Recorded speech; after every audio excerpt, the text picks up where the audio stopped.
Everyone is arguing about AI and jobs. One side says robots are coming for your paycheck. The other says it's all hype, that AI will simply create more jobs than it destroys. So are they largely unaffected by what's going on in the world, by geopolitics? Or are they just choosing to look through that and they're looking at AI and all the productivity gains? Is that what you're seeing? But the latest data is telling us something much more interesting. AI isn't eliminating the American workforce. It is beginning to restructure it from the entry level upward. And if you are a CEO, entrepreneur, investor, or professional, the question isn't will AI take jobs? The better question is which jobs, which skills, and which companies are being reshaped first.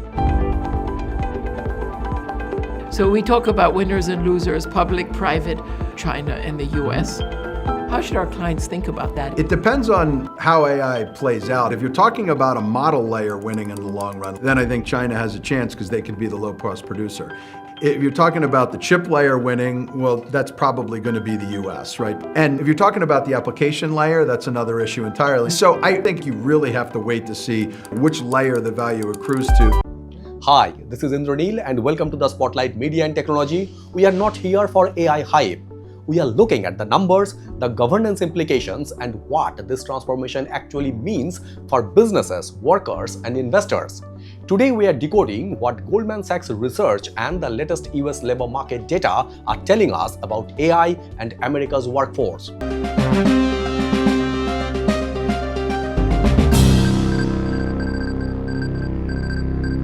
Let's start with Goldman Sachs. Its 2026 research says AI's impact on employment is already visible, particularly in technology, knowledge-based, and creative sectors.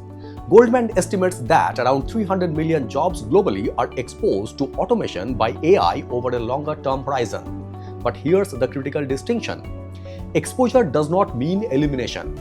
Goldman's analysts find that AI can substitute for some work while simultaneously increasing employment in areas where humans work with AI rather than being replaced by it.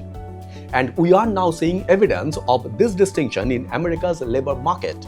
Technology. According to Challenger, Gray and Christmas, US employers announced 149,023 technology job cuts through July 2026. That's a 67% higher than the same period last year. Technology accounted for about 31% of all announced US job cuts this year. But here's where the story gets complicated.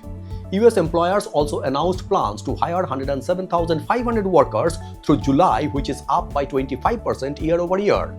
Aerospace, energy, manufacturing, automotive, these sectors are still hiring.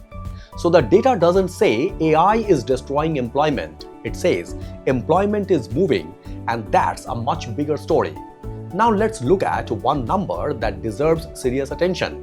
In July alone, US employers announced 10,970 job cuts attributed to artificial intelligence. AI was the leading stated reason for job cuts for the fifth consecutive month. For the first 7 months of 2026, AI was cited in 112,713 announced job cuts, roughly 24% of all announced cuts. But there's an important caveat. These are announced job cuts, not necessarily jobs already eliminated. And AI isn't the only reason companies are restructuring. Economic conditions, restructuring, transportation costs, government reductions, and other factors are also driving layoffs. In fact, total US job cuts announced in July fell to 33,429, the lowest monthly level in 2 years. So the headline, AI is causing mass layoffs, is incomplete. The more accurate headline is AI is becoming one of the most important forces behind workforce restructuring, especially in certain sectors. And that distinction matters enormously for investors and business leaders. Now let's get to perhaps the most important part of the story, the entry-level workforce. Goldman Sachs Research indicates that AI-related employment pressures are particularly visible among younger and entry-level workers. Why?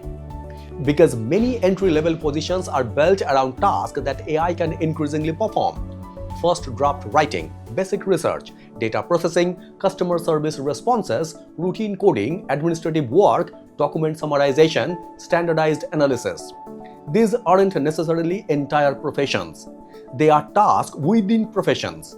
And that's the critical distinction. AI doesn't need to eliminate an entire occupation to dramatically reduce the number of people required to perform it. Imagine a company that previously needed 10 analysts to process information. If AI allows 5 analysts to produce the same output, the company doesn't necessarily need to fire everyone, but its future hiring requirement changes. And that creates a completely different problem. The entry-level employee may not lose an existing job. They may simply discover that the next job doesn't exist in the same numbers. That's a structural change, and for business leaders, this creates a serious question. If AI reduces entry-level hiring, where will tomorrow's experienced managers come from? Because today's junior analyst is potentially tomorrow's senior analyst. Today's junior lawyer becomes tomorrow's partner. Today's junior marketeer becomes tomorrow's marketing director. If companies automate the bottom of the career ladder too aggressively, they may eventually create a talent pipeline problem at the top. That's a governance issue, not just a technology issue. This is where we apply the Spotlight Media and Technology's ESG perspective. ESG isn't simply about emission. The S for social dimension includes workforce transformation. And AI creates a new social and governance question. Who benefits from productivity gains and who absorbs the transition cost? If a company uses AI to increase productivity, reduce cost, and grow revenue, that can be positive. But responsible governance requires asking additional questions. Are workers being retrained? Are employees being redeployed? Are entry-level opportunities disappearing? Is AI being used responsibly? Are human decisions still subject to meaningful oversight? Are companies measuring productivity gains against workforce consequences? And perhaps most importantly, does the board understand the human capital risk created by its AI strategy? Because an AI strategy without a workforce strategy is incomplete.